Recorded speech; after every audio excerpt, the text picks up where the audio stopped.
You don't look old enough to be a fan of mine for a long time, but okay. Yeah. I'll take it.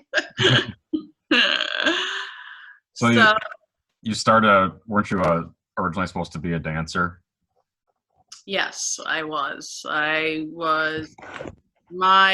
started studying ballet with my aunt Natia, we called her Aunt Nata, and who she had escaped from Russia like in the 40s, and she had Oh, danced the Bolshoi ballet. yeah. And so she started teaching me when I was, I don't know, like 7 years old. And I was really super passionate about dancing and being a ballerina, and it was like my life when I was a kid. It was just like go to school, come home, do my homework, go to dance class. Mhm. And so it was just like I kind of had a tunnel vision as a kid, so like I always knew what I was going to be. Mhm. And actually, good old Aunt Nata, God rest her soul, put me on toe shoes apparently when I was too young, Oh, and I wasn't, my muscles weren't fully developed, and I really wasn't strong enough, so I like completely destroyed my knee, and oh, it really at 16 years old was the end of my career as a dancer. oh, And okay.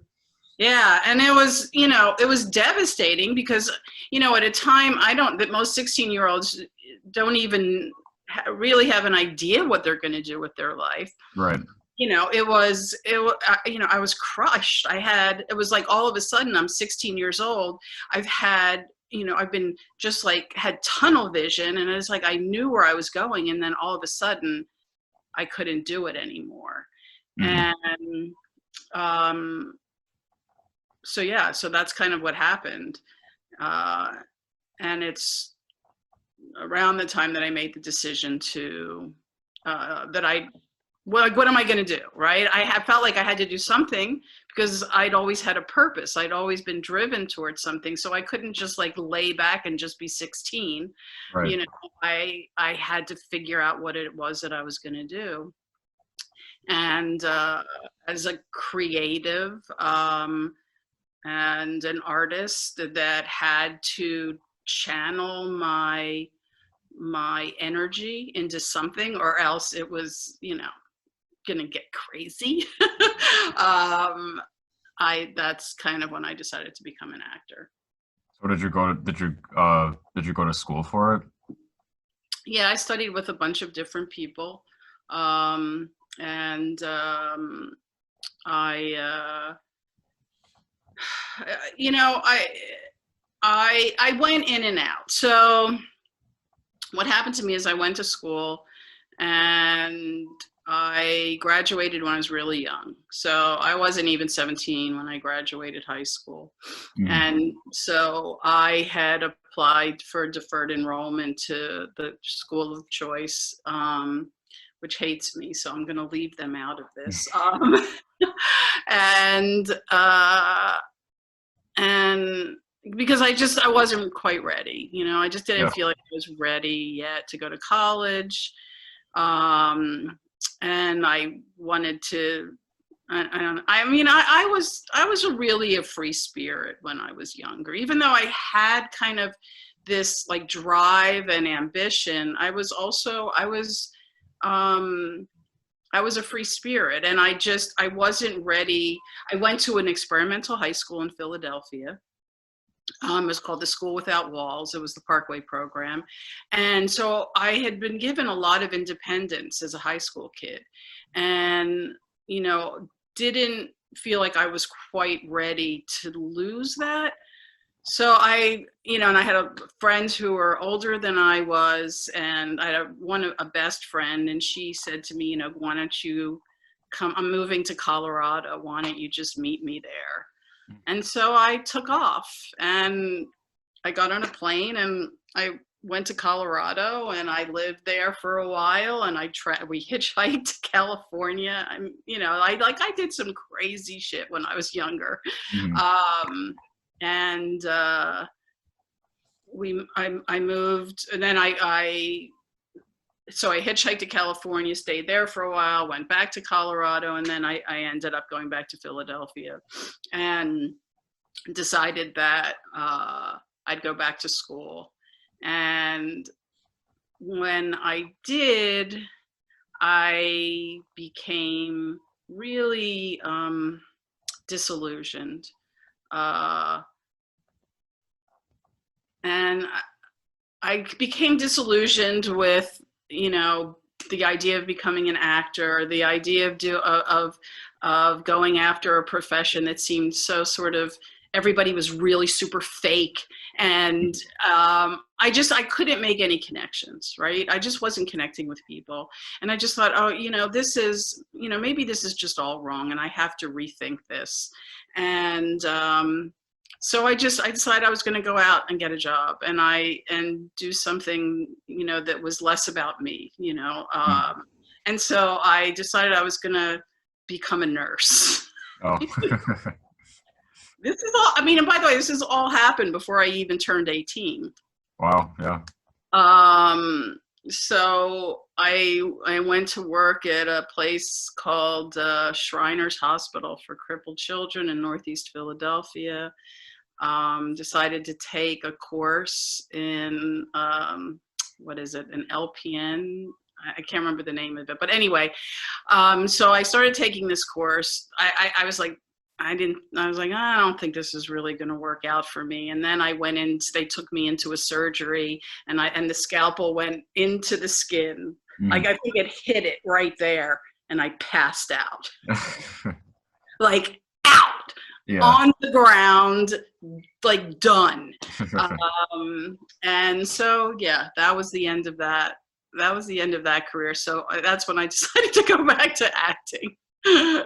And yeah, I moved to California. I started studying,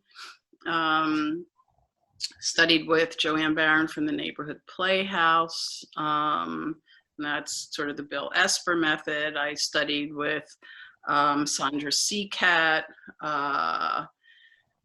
and I studied with a guy named George Loris, also from Neighborhood Playhouse. And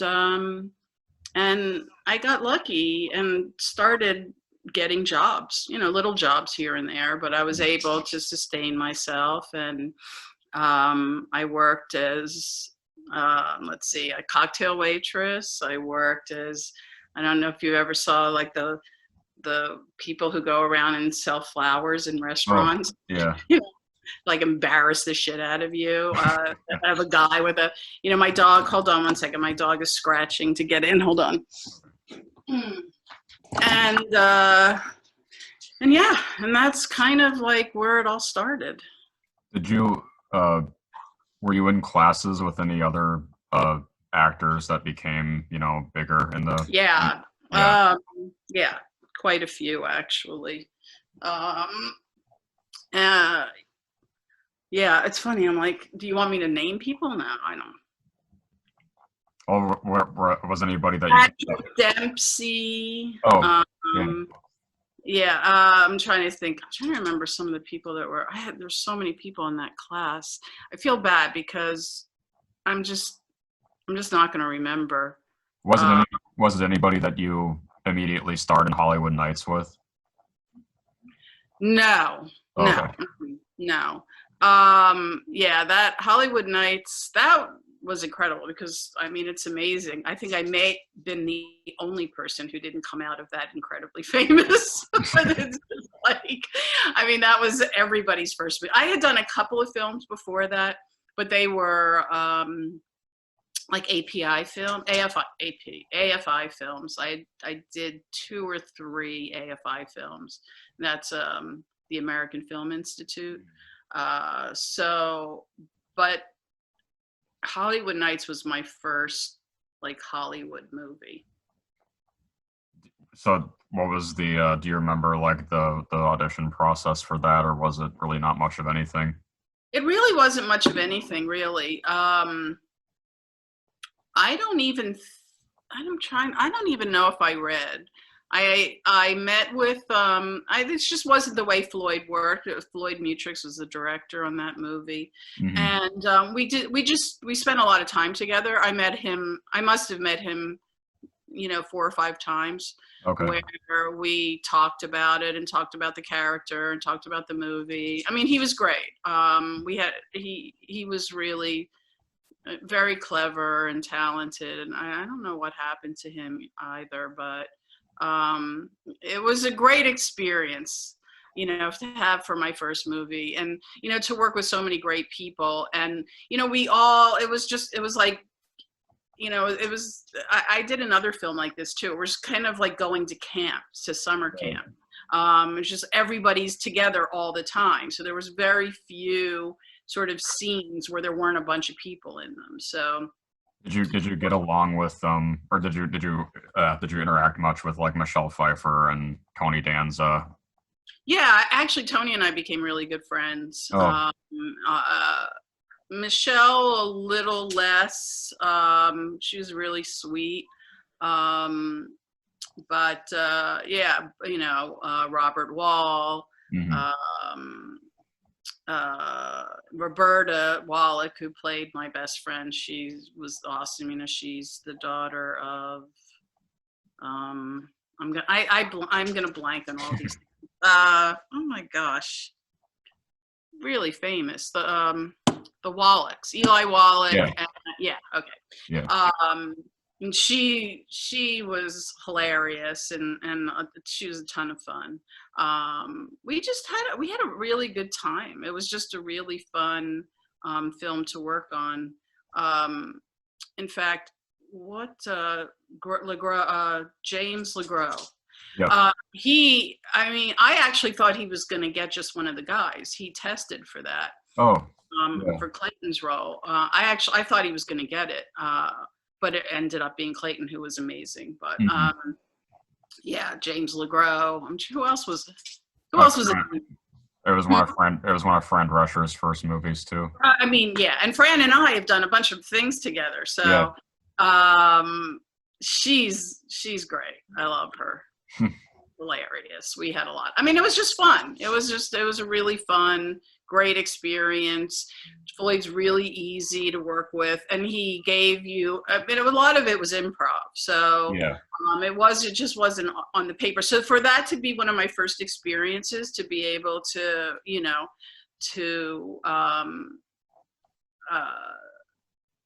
to improvise and come up with my character, it was fun. A lot of it didn't end up on the screen, but hey, that's how it goes. So then right after that, was there way more of any kind of anxiety for you working on They All Laughed, since that was, Peter Bogdanovich and it was the same thing with Peter. Peter is he was a brilliant director. Mm-hmm. And his audition process was also, it's interesting, I guess, when I think about it, that auditioning was never my strength. I always say I go to audition to lose a part, not get it. And so the process with him was the same thing, just spending time with him, talking to him, getting to know the other cast members, and we all just spent a lot of time together. So it was, that was an incredible experience. And it's scripted, and Peter's very, very particular about everything. So yes, it was, completely opposite of what I had done before. But again, I'm, as an actor, like, that's what you have to do. You're going to work with all different kinds of directors. And so, and he was really very, very methodical, and, would do tons of takes. And so you had to be on your toes, but he's just, he had an incredible vision. I love that movie. I think that movie, and unfortunately, the tragedy that resulted from that film, I think kind of overshadowed the movie itself, and then just it never really, I think, had the audience that it deserved. Mm. Did you have any stories about interacting with John Ritter or Dorothy Stratton on the set? Yeah. Well, Dorothy and I actually became really close. Oh, that's good. Yeah. In fact, I was living in LA at the time and she was supposed to come to my house the day that she was murdered. Oh, wow. So yeah, that was awful. Hmm. that was pretty, I mean, you know, I was young too, and to have somebody who I was close to get murdered, that in Right. the way that went down, it was, you know, so tragic. Yeah, it's not something that you know, expect to take on when you're that age. Yeah. And, you know, she would always tell stories about him, but, you know, I mean, this is the amazing thing about Dorothy, was truly one of the sweetest, kindest people. And it's just, she didn't see the evil in him. Right. She wasn't afraid of him. She wasn't, and, you know, I came to find out later that he had been stalking us. Like, there were times that we were together that he had been stalking us. I mean, it was freaky. It Yeah, was that's really scary. freaky. Yeah, it was bad. When that happened, did that kind of throw you off, or did you, like, how long did it take you before you just started like persevering again with your career and stuff? Um, you know, I'm, I was okay, you know. I mean, I don't think it really had a tremendous effect on my career. Um, I mean, I think it was devastating to lose somebody um, that, you know, that I cared about, uh, and especially because, you know, we had all become very close, Right. and it was devastating for Peter, and obviously, but I can't really say that it had, you know, that it damaged me and how I like moved forward in my life. I think I'd be maybe a little more paranoid than I used to be. But yeah. Were you also at that time, were you living by yourself, or were you living with other people? Um, at that time, yes, I was. I mean, sort of, not really, but yeah. Yeah. um, yeah, I mean, I went back and forth from the East Coast to West Coast. Okay. So at that time, in that moment, yes, I was living by myself. So I think right, I know before Valley Girl, I think that your story with Eddie and the Cruisers would have Was been. Valley Girl before? I don't even remember. Was Yeah, it before? Valley Girl was 83. Okay, all And right. Eddie and the Cruisers was a year before. Yeah. Yeah, okay. Well, I know, because how did you meet Bruce Springsteen? My from one of my teachers in high school.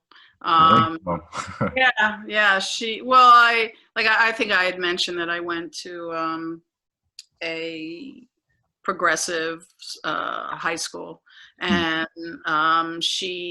I used to keep a journal for English credit, and she was a student teacher, and she would read my journal, and Oh, so we became really super close, and her husband was his tour manager. oh, And wow. Okay.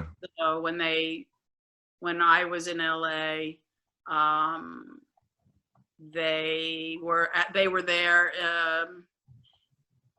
to do some shows, and she invited me to come by the hotel they were staying, and yeah, that was that. And you were together for a while, weren't you? Yeah. Did you think that you would get married, or what was your perception? You know, yeah. Yeah, it's things I don't really like talking about, but Okay. I mean, he's an amazing person, and I was really, really young. Mhm. I was really young, and I was like 21. You Right. know, I was I was a baby, and for me, honestly, it was just like I had gone from being kind of this very ambitious, driven, knew where I was going kid to what I felt was I just I didn't like the idea of being somebody's girlfriend, and it had nothing to Okay. do with him at Yeah. all. Zero. It was just my perception and Mhm. my unhappiness at feeling as if instead of being Joyce Hyser, the actor, had become Joyce Hyser, somebody's girlfriend. Mhm. Uh, and I had a very difficult time with that and trying to find myself Right. and that's really what that was for me at the time. It's just it was a great relationship with an incredible person who was always really supportive of me and at a time that I don't think that either one of us really were ready for. Mhm. And did you? Because I've read or I've seen interviews with people that were in Eddie and the Cruisers that um were you just or did people find out that you were dating him and that's why you got brought in for Yeah, that? it was really Yeah. it was not cool. Yeah. It was not cool. And I know, and I saw something somewhere. I can't even remember the name of the director. I don't even remember his name. I just know that that he said something like he turned me down, or if Yeah. this was supposed to be about Bruce, I would have hired his girlfriend. And I'm like, what the hell are you talking about? I Yeah. said no. um, so yeah, it was too yeah. Yeah, that left a bad taste in my mouth. But Mhm. Were there any other big movies or well-known TV shows at that time or in the 80s that you auditioned for? Do you remember? yeah, there were a bunch. I mean, one of them I actually, God, what the heck? I don't even remember the name of it. Isn't that terrible? My memory is really bad. So I'm gonna probably need well, you wouldn't be able to tell me because you didn't know. But there was a movie. It was about a ghost. I can't remember what it was. All I know is that this was kind of a turning point for me because I made a decision in my life at the time to not take a job because it was going to take me away from my relationship, Oh. and that was kind of a turning point for me in my life, Mm. like an inflection point. Right. And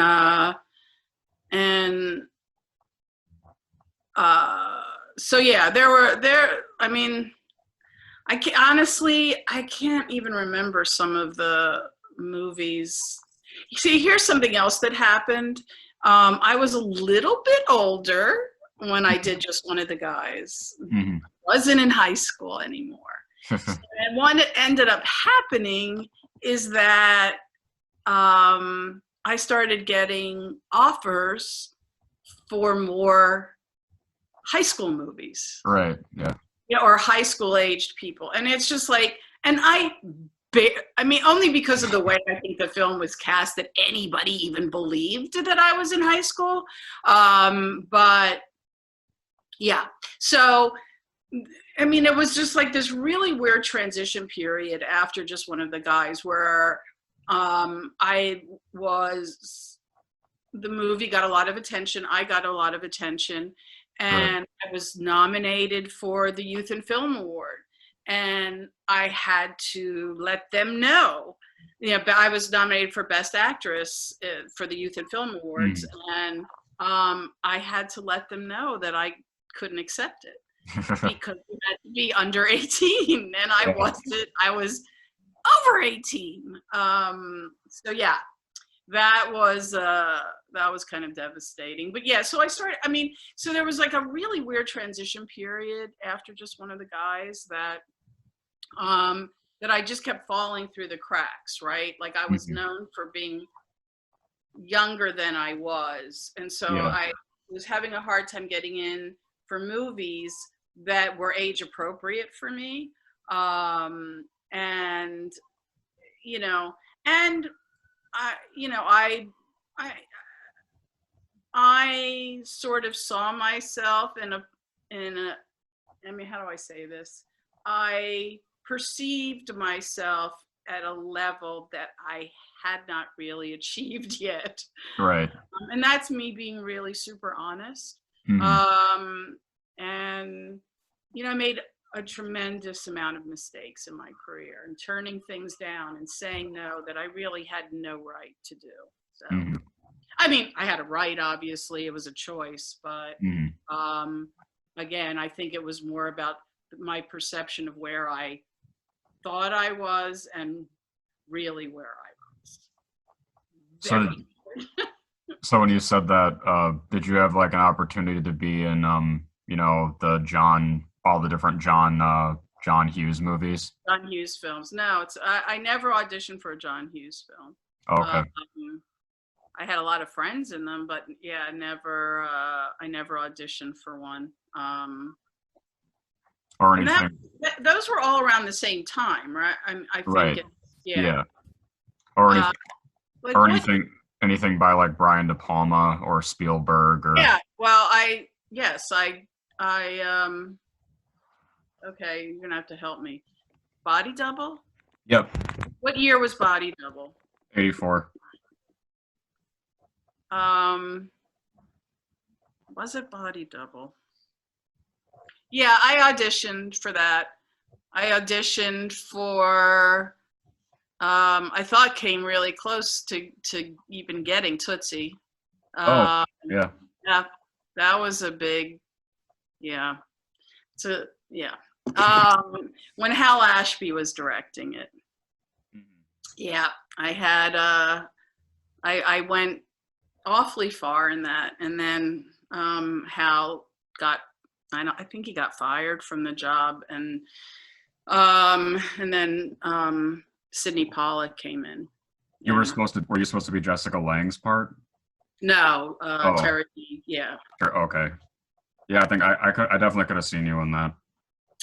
I mean, I think that, I look, again, it's just like in reality, how close did I come? I can't tell you, Mhm. Yeah. I had meetings with Dustin, spent 3 hours with him, discussing the part. I mean, went to Hal's house, I want you for that kind of a thing. Right. But, again, how close was I? I don't know. I thought I was really close, but obviously it didn't happen. So There's also there's a rumor that like so many people in the 80s that were involved in this, but did you ever read anything for Grease too? no, Okay. Yeah, because no, there's like this rumor that like literally every well-known actress in that decade like read for something in that movie. no. But there was a lot of, now that I'm thinking about it, I think there were two movies that Brian De Palma did around that time. One of them was Body Double, because I remember that the screen testing process for Body Double, the rumor was at the time, and I don't know that it's true, Mhm. was that he made you act like you're masturbating on film. Oh, yeah. So, some people dispute it, some people say that it really happened, but I, if I remember correctly, I don't know if it was just a rumor that I had heard, whatever it was. It's just like, I was like, yeah, I'm totally not interested in it. So, and there was a lot of nudity, and that wasn't really my thing now, but now that I'm older, I'm like, why was I so stupid? Yeah. Anyway, yeah. So then what's your story with staying alive? You know, it was just like kind of a fun thing that I did. Stallone, Yeah. was a director on that, and I auditioned for it. I mean, you know, once again, it was just it was a role that was a little bigger than what it ended up. Yeah. But it was fun, and John is great. I mean, he's so much fun to work with. And was that the first time that you met John Travolta? No, I had actually met him before, but not we hadn't worked together before. Right, yeah. In social situations, I had met him, and it was the first time I had met Sly was when I auditioned for it. And you know, he couldn't have been nicer, and yeah, it was fun. It was like a fun little thing, and that most of it ended up on the cutting room floor. But you know. Did you talk to Cynthia Rhodes much? Not really, no. Okay. Or Finola Hughes? No. No, they weren't in any of the scenes that I was in. So everything that I did was with John. So yeah. And at that club. Was it equally fun working on Spinal Tap? That was, yeah. It's funny, I just spoke with Harry Shearer, and I just were, I guess he found me on Twitter and reached out, and I hadn't spoken to him in years. I actually did another movie with him. It was one of the last actually movies that I did.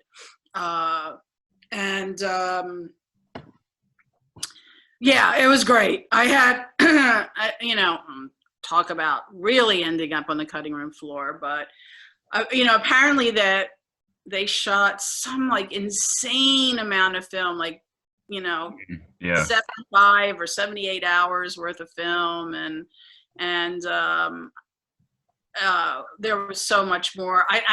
The funny thing about that movie is that I didn't know, but you know, I did but my thing, and it was great, and I had a blast again. I love to improvise. So it was really fun working with those guys, and I got invited to the premiere, and I brought my mother, and I'm sitting in the audience, and I'm like, here I come. And the scene happened, and I wasn't there. And I was like, oh, okay. And then it was just like, okay, here I come, Mom, you know, watch out, here. And I mean, I think I ended up in the movie for like a second where I go like, hi. And that was it. It was, I was kind of devastated by that, but it was like, hey, heads up, guys. It would have been nice if someone told me. Right. But I mean, I was in good company a lot. You know, there are tons of people that were in that movie, and that didn't even end up saying hi. I joke about it. I say my credit was on screen longer than I was. But it was fun. I had such a good time on that. Those guys are so genius. Just Harry and Chris and Mike and Rob and you know, very like really welcoming, generous actors, really just hilariously fun. I was really lucky to be a part of, you know, something. I mean, that movie is amazing. Right. Yeah. Somebody told me I'm in the new version of it, the new old version of it. That is, they recut it. Believe it or not, I've never seen it, and that they said that I was in it a little longer, but I don't know if that's true or not. I haven't seen it in a long time. I'll have to watch the redone. I really should, because I love the movie. I don't know why I haven't seen it again, but Yeah. I think, that really hurt. That one hurt a little bit because I had so much fun. I had so much respect for the project and those guys that, it's one of the things that, you put yourself out there as an actor, and it's just whether you get completely cut out or they, cut your best moments, or, you're always, subject to things like that. And it's, it can really be quite devastating. Yeah, totally. And that was one of them. That was one that hurt, for sure. Was that before or after you did the music video for I Can Dream About You? You know? Pretty sure it was after. I think that video was after. Yeah. That was amazing. That was great. They flew me to London. We shot it at the excuse me, the Hard Rock Cafe in London. And he couldn't have been sweeter. Dan, yeah. Such a nice guy. It's so sad. Did you stay in touch with him afterward? No. Okay. No, I that was the first time I met him. We had a good time, and that was it. It was the end. And I didn't really. I don't think I don't know. Maybe I did. See, this is where you run. I don't know what it is. I'm always so impressed with people who just remember, every little thing about their life and their career. And I'm so not one of those people. I don't remember anything. Yeah. People will tell me stories. And when we did the Blu-ray, the what do you call it? The narration for the Blu-ray. Yeah. And people started telling stories, and I'm like, what? That happened? Yeah. I don't remember that. It was just, so I don't know that I did see him or talk to him again, but yeah, that's kind of funny. Dan Hartman dancing. Oh, that was hilarious. Yeah. So I was trying to think of other stuff about just one of the guys that you might not have been asked before. Were you I also did a music video with Julian Temple. Did you know that? Oh, at that same time, no. I only knew ZZ Top and Dan Hartman. Yeah. Yeah, ZZ Top. It was the ZZ Top video, the Julian Temple. Oh, yeah. Okay. Yeah. Which was, that was great too. Julian was amazing video director. He did that. Do you remember that Janet Jackson video where the opening was just this long dolly shot that just went on forever? Oh yeah. It was so cool. Anyway, yeah, that was fun to do too. He was great. Did you have an opportunity to do more music videos, or how was that audition process, or was that even? No, people just asked me. Okay. I didn't audition for either one of them. They just, yeah, that was my, I was just asked to do it. Okay. Yeah. So for just one of the guys, were you always originally supposed to be the leading role, or were you ever against anybody else, or would you even know? Yeah, I screen tested for it. I think it was between me and Jennifer Jason Leigh. Okay. And I had actually been up for a few things with Jennifer, and I was like, oh shit, I'm not gonna get this role. But I did, and yeah. So you said that James LeGros was originally supposed to be Clayton's part. Did you know if anybody else was supposed to be any other character? I really don't, actually. I don't know. I know Lisa had mentioned James LeGros to me because she knew I knew him from just one of the guys. And I knew Clayton too. Clayton was he was really close friends with an actor named Judd Nelson. That's right. Yeah. Yeah. So, and I knew Judd really well, and they were really close. And Judd was at the time my manager's boyfriend. Oh, So we used to be super close. that's cool. So, Yeah. like, Billy was always supposed to be your brother, and as far as you Yes. know, yeah. I mean, honestly, it's just like I mean, I think the guy just opened his mouth, and she was just like, okay. I don't even know Mm, if she tested anybody else. yeah. I mean, he was so perfect. Was it was pretty much everything that you've done movie wise in the 80s? Is it like there's no negative experiences really for you?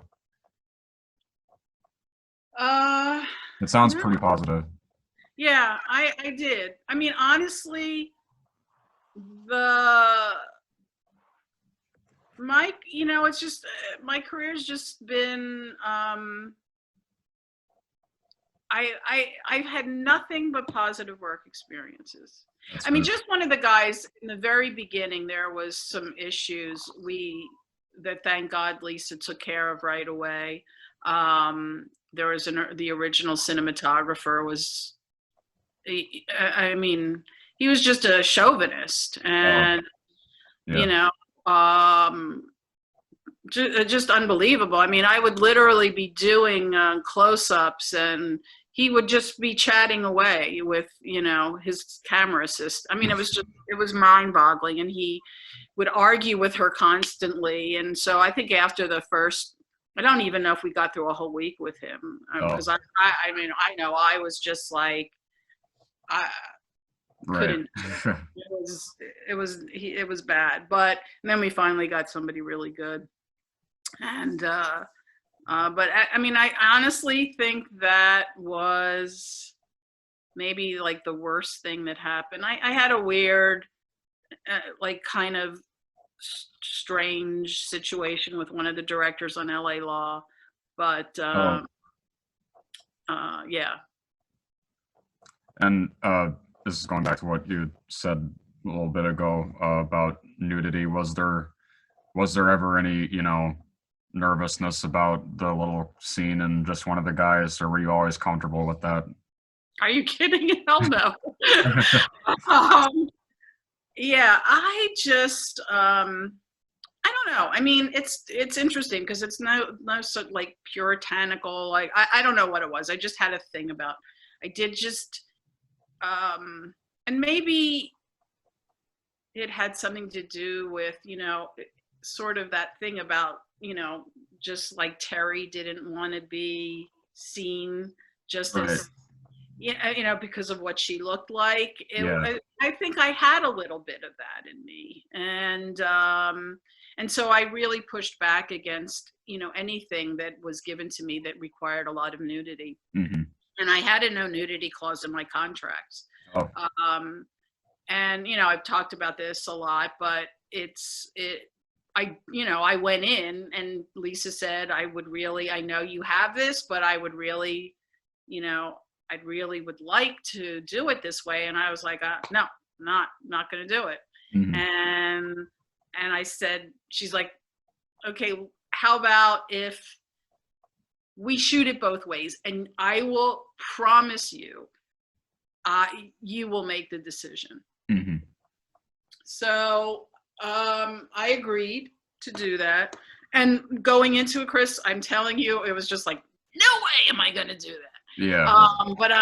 But she's great, and I love her, and she was amazing to work with, and her sense of comedic timing is just so right on. And I mean, I can't say enough about Lisa Gottlieb. She should have become like, one of Huge. the Yeah. all-time great comedy directors. I mean, just criminal that it Hmm. didn't happen for her. But so I wanted to I wanted to give it to her. Hmm. And when we did it, and it was very tastefully done. They cleared this, everything was great. I Right. did not feel uncomfortable doing it at all.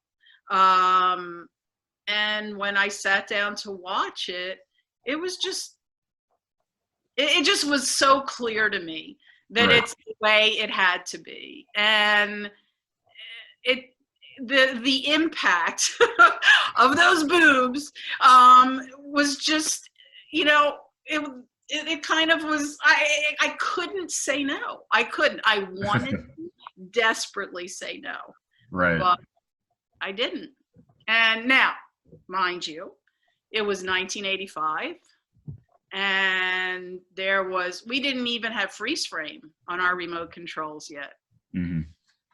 There was no there was no real internet or porn sites or any of that stuff. So, in hindsight, I don't know that I actually would have said yes had I known that my boobs were going to be all over the friggin' internet one day. And on porn sites, like, Right. it's just, it's kind of, it's funny. It's, Mhm. it's funny and it's weird, but yeah. So, but that really is how it went down. So then when you said that you were getting all these offers for other teen movies, was that always in your head after just one of the guys that, I'm not gonna follow this path? Yeah, definitely. I'm just like, I need to grow up now. Listen, the blessing and the curse, right? It was a blessing that I looked young for my age. And it was also, in terms of my career, was a little bit of a curse. Mm-hmm. Because the movie that I became so well known for, and especially even in that moment, the film did really well. And so everybody was seeing me for this teenager, and I don't know, I think it was a few years not being offered any films that I played over the age of 18. Mm-hmm. Well, yeah, because this was the next thing that the Wedding Band. Oh yeah, there you go. And that's a fun movie. Yeah, another movie I did with Fran Drescher. Yep. And that was what was the name of the director? Daniel Raskoff. Daniel Raskoff, right. Yeah, it was, it's a fun movie. Was that the first time that you'd met William Katt? Yeah. Okay. Yeah. And that was just complete, like you guys got along completely well. Yeah, I've never had any, thank God. I never had a co-star or someone that I had to work with, or again, I had one issue in my entire career with a director.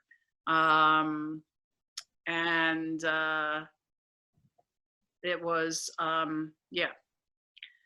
that I worked with, that was not positive.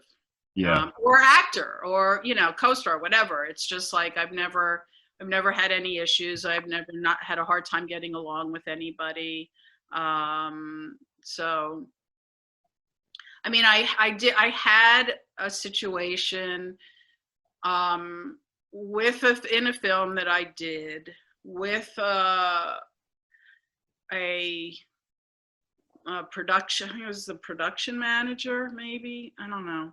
Anyway, I did have one problem, and as a result of it,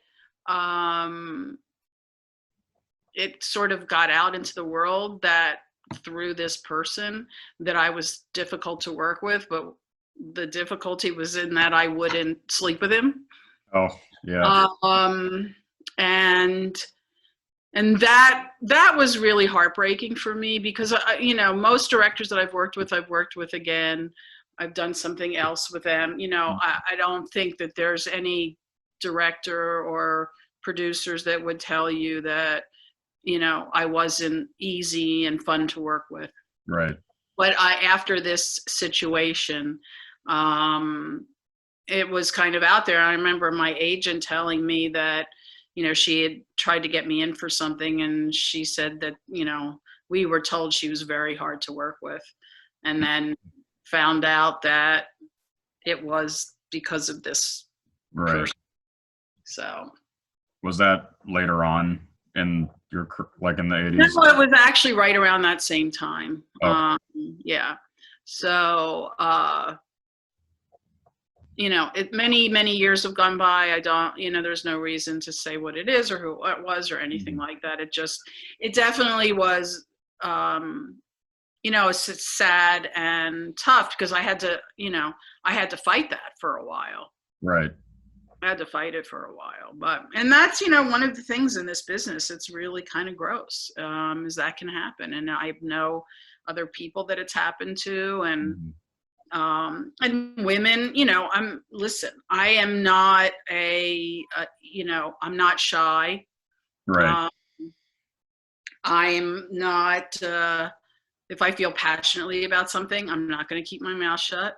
And this is a problem, and I'm sorry. I mean, here we are in 2020, and I think this is still an issue with women. It's just like women speak up and they tell you how they feel, and if they do it with any conviction or passion, then they're tough and difficult and bitches or whatever it is. Where men, he's so strong and forthright and Right. it's a problem. It really is an issue, and it's an issue that I think it's better than it was certainly in the 80s, but it's still a problem. Did you, when you first got to LA and when you were like in the, like the 80, 82 period, when you were just trying to get roles and stuff, did you ever have anything like that happen? Like when you were just starting out, or no? Like, were you ever faced with that situation? Oh yeah. Okay, yeah. Absolutely. I've always been faced with that situation.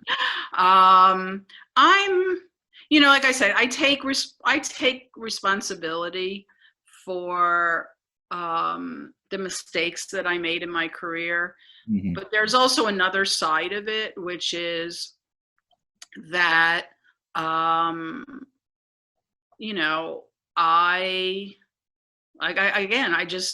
if I feel strongly, or passionately about something, I'm not going to keep my mouth shut. And not to say that, I'm never am rude or anything like that. I'm just, I can be very assertive, and I can be a little bit of a pit bull. If I truly believe, with all my heart, and I have real conviction, I don't think it's self-righteous. I think it's just like, this is me and my work and my vision, and I will tell you. It's not like I'm going to say to you it's my way or the highway, but I will be very I will present my case. Right. And yeah, so I'm sure that there's been pushback about that, especially earlier on, or really any time, because I never really attained that kind of star status that, What about in your friendship with Dorothy, were how many times, or were there ever any instances where you were telling her to, you have to leave Paul, like you have to just do your own thing? Like, did you kind of have a feeling that something was going to happen? She had left him. She had already left him. Yeah, I mean, I think before we even went to New York, she had she broke it off. Before we started filming, she broke it off. Okay. And again, like I said, I think she was really naive about who he was. Mm-hmm. She was actually really smart and fun and funny and talented, but I think she had a blind spot.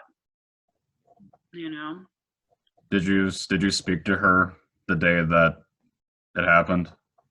No, I never spoke to her. We had just made a plan that she was going to come over, and like at 2:00 that afternoon. And when I called Peter, actually maybe it was a little earlier, I think it was a little earlier because I think they called me to see if I had heard from her. Oh, And yes, because there was a few hours where she was supposed to be places that, right. Yeah. didn't show up. So mine was, I think she was supposed to come over a little later in the day, but yeah. Do you remember the last conversation or like time that you guys spent together prior to that? I don't, probably at the house, at Peter's house. I don't really remember. It's actually it's just interesting to me because this is the first time that I've ever heard of or seen anywhere that you guys were good friends. Yeah, I mean, we yeah.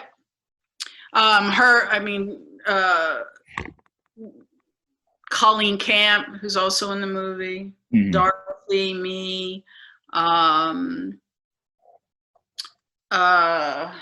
trying to think who, and Peter. Colleen Camp is a friend of mine, and Colleen is actually who introduced me to Peter, Oh, yeah. which is how I ended up getting the film. So we were all really, we all became very close over the course of making that film. Yeah. And so going back to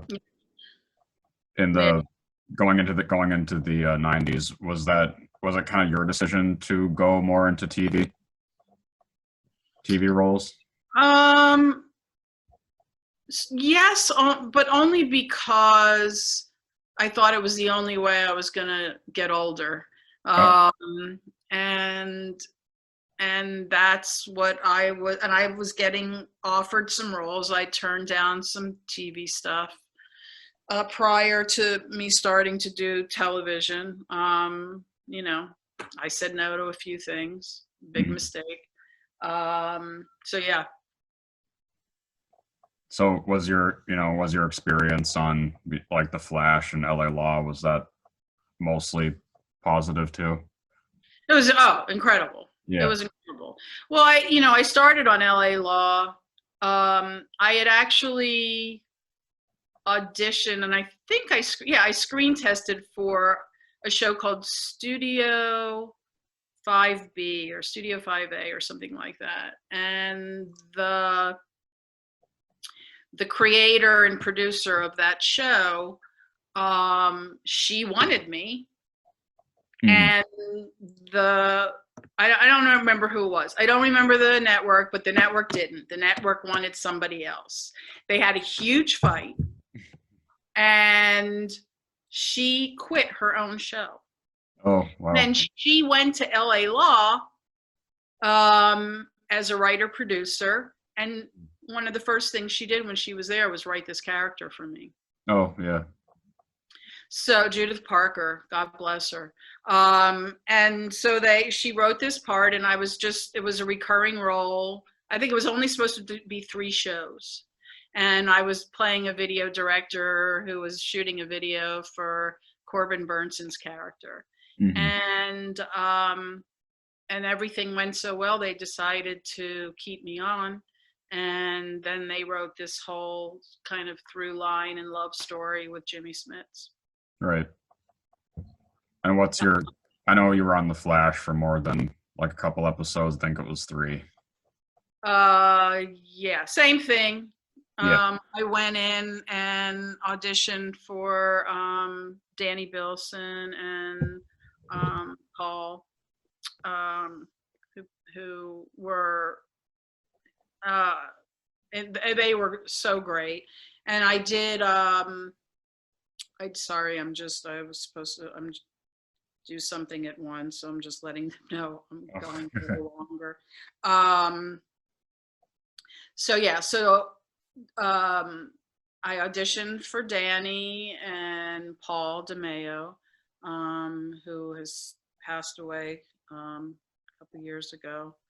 And they were incredible. And I did 1 show, and they decided that they wanted to bring me back. And So I did a couple things. I did that with them. I did the Flash with them. I did, can't remember the names of the other shows. See, this is what I'm talking about, Chris. You're on Pacific Blue. No, yeah, that wasn't Danny and Paul though.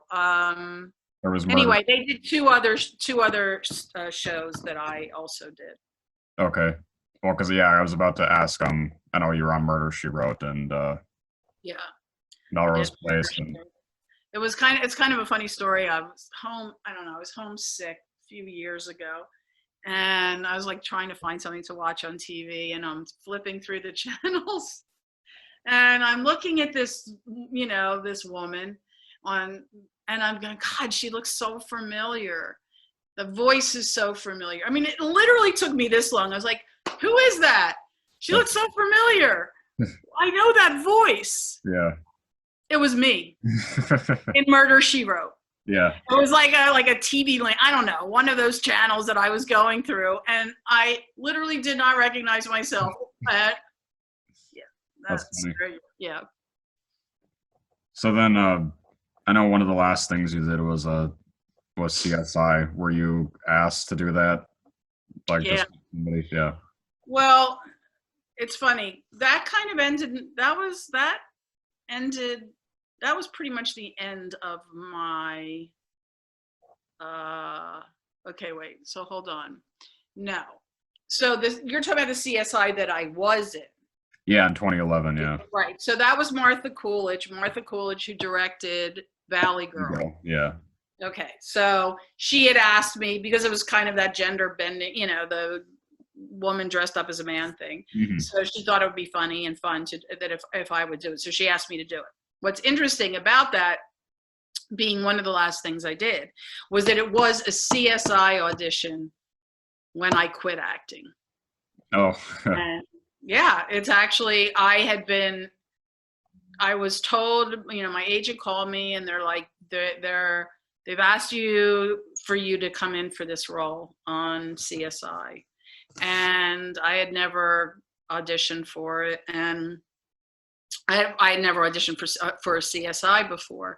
Mm-hmm. And so I was like, okay. And they sent me the stuff, and I don't know, the audition was at like 4:30 or something in Simi Valley. I don't know where you're from, but driving from Los Angeles to Simi Valley at 4:00 or in the afternoon is a nightmare. Oh. And it's bumper to bumper traffic, and it's just hell.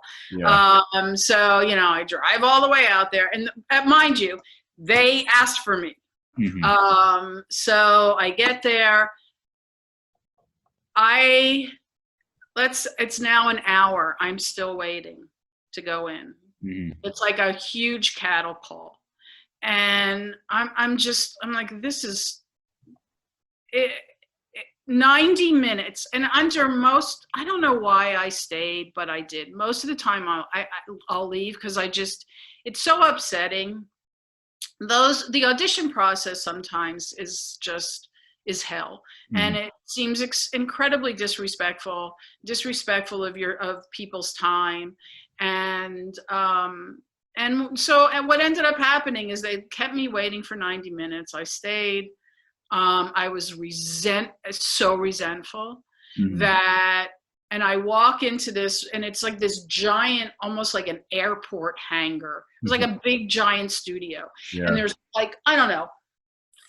See, I mean, I'm being hyperbolic, but it seemed like 100 people sitting, behind this long table. Mm-hmm. And, there's like a chair that's halfway across the room, and you can barely make out people's faces. And I walk in, and so I was really taken back. I was already not feeling happy, and feeling disrespected. And I sit down, and they're like, okay, you can start whenever you want. And it was just like no conversation, no sorry to keep you waiting, no nothing. And I have to say that I just felt so deflated in that moment. And it was soul crushing. And I just thought, I really worked hard to get to where I am. Right. And this is, I can't take this anymore. And I left. I got into my car and I burst into tears. And I was like, I mean, I get emotional just thinking about it. I just like, I can't do this anymore. This is hurting me. And I picked up the phone and I called my agent and I just said, I'm done. And he's like, what are you talking about? You're done. I said, I'm done. Can't do it anymore. Don't send me out. Yeah. And that's kind of how it, and outside of some friends asking me to do things, that was really it. So since then, there's just been zero desire for you to ever go back to it? No, not at all. I mean, I think I'm an actor at heart. And I did a pilot for a series that I wrote with my writing partner, Carrie Howman. We wrote it for Rosanna Arquette, who's a really good friend of mine. And we shot it and I played her best friend in it. And I mean, I'm not going to lie. I was so happy being in front of the camera again. I loved it. I really did. And it ended up really not going anywhere. But, it's not that I don't love acting. I love acting. I just hate the business. I just hate it. Yeah. And sometimes I think I'll go back and, I don't know, at this point I'll go up for grandma roles or something. I don't know. But I can't, I love acting. I do love acting. It's just everything that gets you from point A to point B is just hell. Right. I think it would have been interesting because obviously in Hollywood Nights you sing briefly. It would have been interesting to hear like you do like a 45 single or something in your career. People say if you could have been anything, what would you have been? And I say a singer. But honestly, you really don't want to hear me sing. It's not good. It's really not. I would, if I thought I was any better, and maybe I should have really just taken voice lessons, because it's really, I love singing, but I'm really not good. I'm not good. I guess one of the last things I can ask you, or that I'm wondering too, is that regardless of how famous the person got, was there anybody across, I guess earlier on in your career that you ever talked to again, like Michelle Pfeiffer or John Travolta, or did you ever talk to like either of them again, or anybody like that? I mean, I ran into John at some parties, and he's couldn't have been sweeter, nicer. Yes, I've been friends with a lot of well-known, successful, famous people. I traveled in those circles for a long time, so it's just just sort of the byproduct of who some of my friends were and where I was, and it's just I did. Some people who I got close to, or remained friends with after I worked with them. Some of them are gone, sadly. I was, like I was saying to you, I just, Harry and I just reconnected, and John Wesley Ship, who I adore. We talk, on Twitter or Facebook or something. We still, are in touch with each other, and a couple other people have reached out to me through social media. Kind of one of the reasons I stay on it, that and my politics. Which you've you've gotten in on some of those just in about the interview. But I kind of have used Facebook as my bully pulpit, but I don't know. It's such a cesspool. I don't know if I can stay on it any longer, but yeah, I have. I have some people who I love and adore and good friends, and who people I've known for many, many years. And you said too that your relationship with Bruce was pleasant, like the whole time. Oh yeah. How many times have you talked to him since then? No, we haven't talked in a really long time. Yeah, it's been a long time.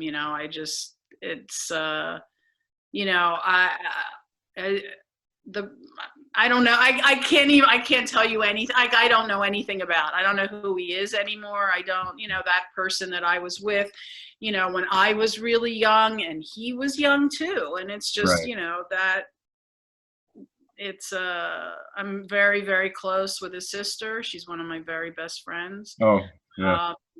But, we don't really stay in touch now. And then I'm also really close with his ex-wife. oh, really? That's funny.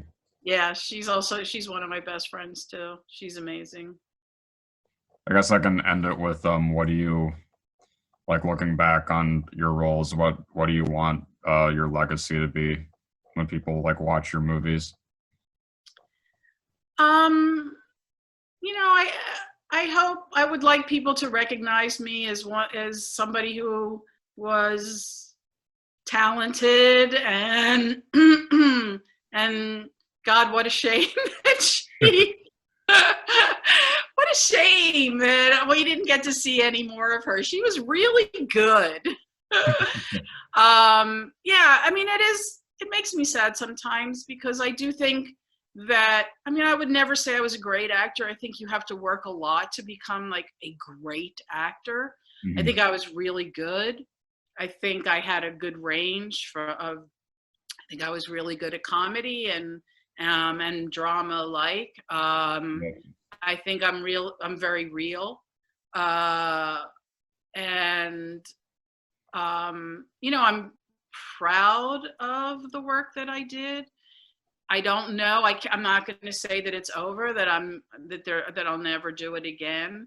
I started working, I co-founded a nonprofit, and I found my soul. I found my heart and my soul, and I've poured a lot into it, and it's incredibly fulfilling.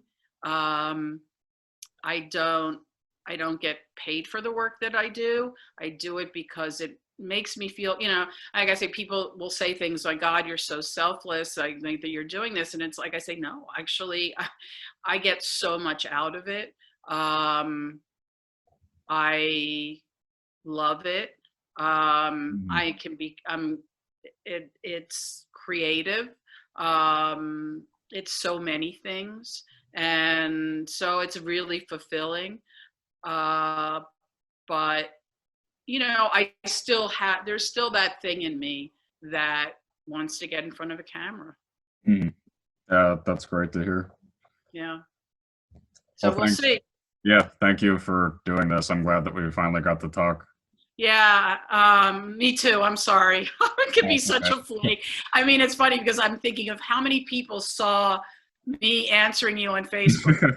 I do have to say, I've been really bad. Like I say, somebody will ask me and I'll say, ask me in a month or whatever it is. And it's just, I honestly don't really like doing this. It's like, I want to get in front of a camera again, but it's someone else. It's just, I feel, I don't know. I don't know. It's just never been my thing.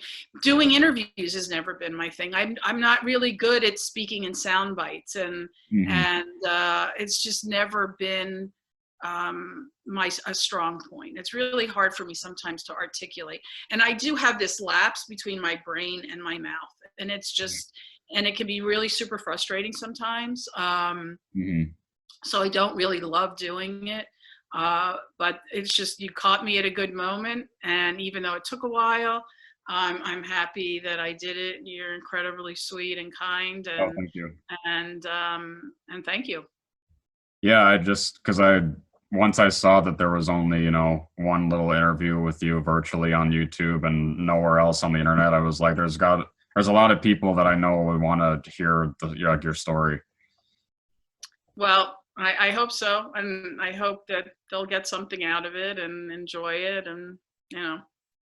Yeah, And, well, I know several friends who like are gonna want to see this that I told them I was interviewing you. So that's cool. That's great.